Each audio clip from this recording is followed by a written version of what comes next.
Chief justice نے جو ظاہری طور پر مادی چیزوں پر اعتبار کرتے ہوئے یہ کہہ دیا ہے کہ پاکستان کے جو وسائل ہیں وہ کم ہو رہے ہیں اور آبادی بڑھ رہی ہے، حالانکہ ایسا نہیں ہے۔ چیف جسٹس پاکستان کو غور کرنا چاہیے کہ ایک طرف رسول اکرم صلی اللہ علیہ وسلم کے فرامین ہیں کہ آپ صلی اللہ علیہ وسلم ترغیب دے رہے ہیں کہ نکاح زیادہ کرو، اور پھر تاکہ تمہاری نسل زیادہ ہوگی، تو نسل کی ہی وجہ سے اللہ تعالیٰ نے یہ نکاح کا سلسلہ جو ہے قائم رکھا ہے۔ اور پھر یہ اس نکاح سے جب نسل زیادہ ہوگی تو رسول اکرم صلی اللہ علیہ وسلم نے احادیث میں خود فرمایا، ارشاد فرمایا، امام بخاری رحمہ اللہ نے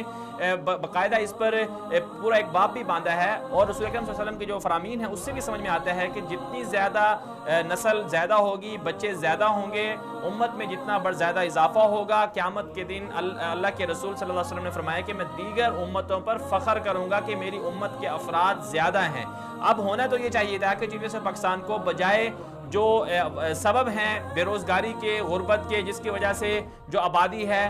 جس کی وجہ سے وسائل صحیح طرح سے تقسیم نہیں ہو رہے، یا لوگ بے روزگار ہیں، جو اسباب بن رہے ہیں ان پر چیف جسٹس پاکستان غور کرتے۔ مثلا جو کرپشن کی وجہ سے لوگ وسائل ہڑپ کر جاتے ہیں، یا اسی طرح ایک مخصوص طبقہ جو ہے وہ پاکستان کے جو وسائل ہیں ان پر قابض ہے، ان کے خلاف ایکشن لیا جاتا، اور جو لوگ اس طرح کے ملوث ہیں ان کو سزا دی جاتی تاکہ وسائل کی صحیح تقسیم ہو سکتی۔ لیکن بدقسمتی سے چیف جسٹس پاکستان یہ کہہ رہے ہیں کہ وہ بچے دو یا 6 آبادی کو کنٹرول کرنے کی تحریک چلائیں گے۔ اب اس سے پھر بڑا سوال پیدا ہوتا ہے کہ ایک طرف تو رسول اکرم صلی اللہ علیہ وسلم ترغیب دے رہے ہیں کہ آپ نکاح زیادہ کرو، بچے زیادہ کرو، اور دوسری طرف سے پاکستان کے چیف جسٹس یہ کہہ رہے ہیں کہ آپ بچے کم کرو، بچے زیادہ نہ کرو۔ تو یہ ایک اسلامی جمہوریہ پاکستان کے ایک اعلیٰ منصب کے حامل شخص کو کیا یہ بات زیب دیتی ہے کہ وہ ایسی تحریک چلائے جس سے رسول اکرم صلی اللہ علیہ وسلم کے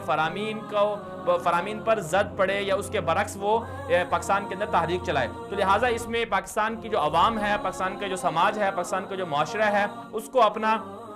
ظاہر سی بات ہے، اس کو اپنا اثر و رسوخ استعمال کرنا ہوگا، اپنی آواز بلند کرنی ہوگی، اور چیف جسٹس پاکستان سے بھی مؤدبانہ گزارش ہے کہ وہ اپنی اس تحریک پر غور کریں جو انہوں نے کہا ہے کہ بچے دو ہی اچھے تحریک چلائیں گے۔ اور بدقسمتی یہ ہے کہ پاکستان کے بہت سے میڈیا پر بھی اس کی کمپین چلائی جا رہی ہے، اور پاکستان کے بہت سے پڑھے لکھے سیاستدان ہیں یا کوئی دیگر طبقے سے تعلق رکھتے ہیں، وہ بھی چیف جسٹس کی آواز میں آواز ملا رہے ہیں۔ تو چیف جسٹس صاحب کو پہلے تو سوال یہ ہے کہ آپ نے اپنے بچے دو کیوں نہیں پیدا کیے؟ اگر آپ کو آبادی کنٹرول کرنے کا مسئلہ تھا، آپ سمجھتے ہیں کہ آبادی کنٹرول کرنے سے وسائل ختم ہو رہے ہیں، بے روزگاری بڑھ رہی ہے، تو آپ کو اپنے بچے دو پیدا کرنے چاہیے تھے۔ آپ نے تو اپنے بچے دو پیدا نہیں کیے، تو پھر آپ لوگوں کو کس طرح سے ترغیب دے رہے ہیں کہ جی وہ